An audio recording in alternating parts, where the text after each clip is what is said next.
Hi, my name is Yvvana. I'm here with Freegxrl Media at Cranium Festival, and we have Sadboi.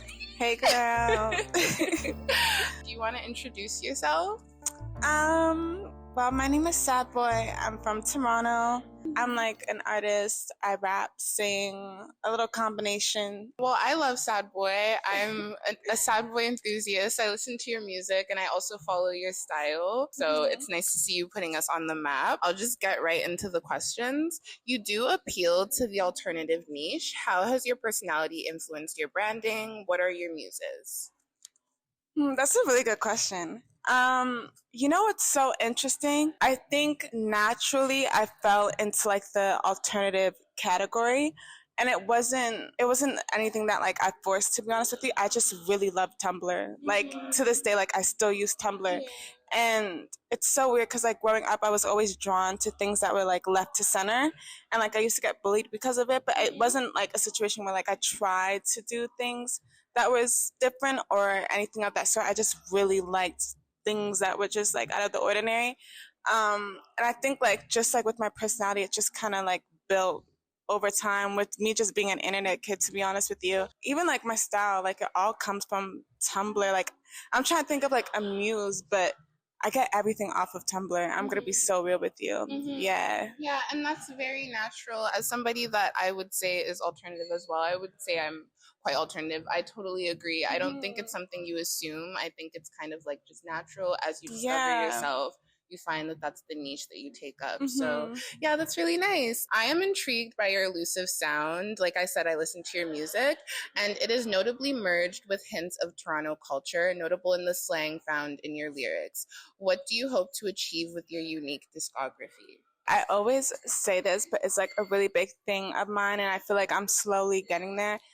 I feel like Toronto is already put on the map as far as like music. Like we have like Drake, we have Party Next Door, we have like The Weeknd, we have artists like Smiley, but I just don't think we necessarily have female artists that are putting like that light on Toronto.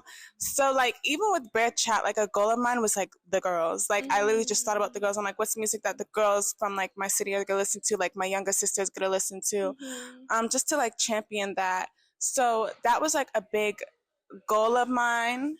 And just like over time, it's just like to keep growing that, because I feel like once you have your city behind you, it's like you feel unstoppable. You're just gonna keep going. And like I want to affirm what you just said. Like your city is behind you. You do definitely carry. I think it's for the girls. Like everything you do is for the girls. As a girl that's from Toronto who also takes up the alternative niche, you do have a lot of us like rooting for you. I can speak from like someone that like is a part of your listening audience. So yeah, I'm really happy you said that, because I think it's working for real. So that. Yeah. And what's your sign? Ooh, what's my zodiac sign? Yeah. I'm a Sagittarius. Oh, that's not surprising. Are you surprised? I'm not surprised. You're not surprised. Wait, why are you surprised? You give Sagittarius, like I feel like Sagittarius people are known for being good at like their je ne sais quoi. They have a very charismatic personality and energy. So I think just based on like your music and again how you brand yourself, the way you connect with your audience, like you definitely do give Sagittarius. You think so? Yeah. I love to hear that. Yeah. But my moon is Scorpio. It's so weird. Oh, it's really weird. How do you feel like that affects your emotions? I feel like when people like meet me, especially like I feel like Sagittarius are really outgoing, and I feel like I'm outgoing once you know me. But I think like off rip, like I'm really to myself, and people be like, "Oh, you're kind of mysterious." And I feel like when I meet Scorpios, like they have like the same vibe. I'm a Scorpio rising. Really? So, yeah. Okay, so you get it. I get it. I just feel like Scorpios are really mysterious. I think that comes into play. It's so weird because like when I'm mad, I deal with things so different. Like it takes a lot to get me mad. So like I would just take everything in and I'm like, okay. It's like you're saving it. Yeah, and once I'm there, the Sag in me comes out and it's like everyone's gonna get it. I'm winning everyone's day. Yeah. But it takes a lot to get me there. So it's like it's so weird. It's so contradictory. Yeah, but like it makes I like that. I like to know that you're a Sagittarius, and I like that you told me about how your Scorpio affects your emotions, because I feel like that's the most interesting interesting part of your chart. Like your moon sign is like the most interesting part of like your horoscope. So yeah, thank you for sharing. I love your new song, Fashion Week. It's probably one of my favorites. And you do appeal to the fashion world with your vibrant, time-bending style, like I said initially. You also recently walked Spider Worldwide's runway in New York, which was huge.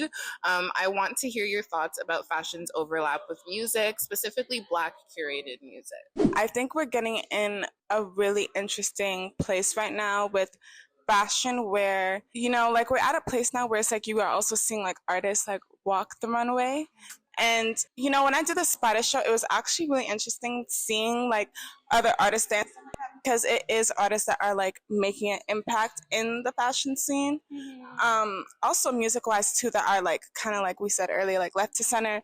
So yeah, I think like just like combining both worlds, it's really fire. Like when I got the opportunity, I was a little surprised because I was just like, me walking like, I'm not surprised, but yeah. But I was so nervous, but it felt really good to go there, and I seen like other artists and stuff like that, and other like people that like I look up to. So it's like one of those things where you're just kind of like in awe, really, because it seems like a few years ago, like it isn't something that you would really see, but we're just like getting to a place now where I think like people are just like respecting like artists, like whether it means like you're literally like a musician, whatever, a painter, like people are just like in a place right now where they're just like accepting each other for like what they do as a creative and whoever is like, you know, making an impact. So yeah, it's like a cool space to be in, to be honest.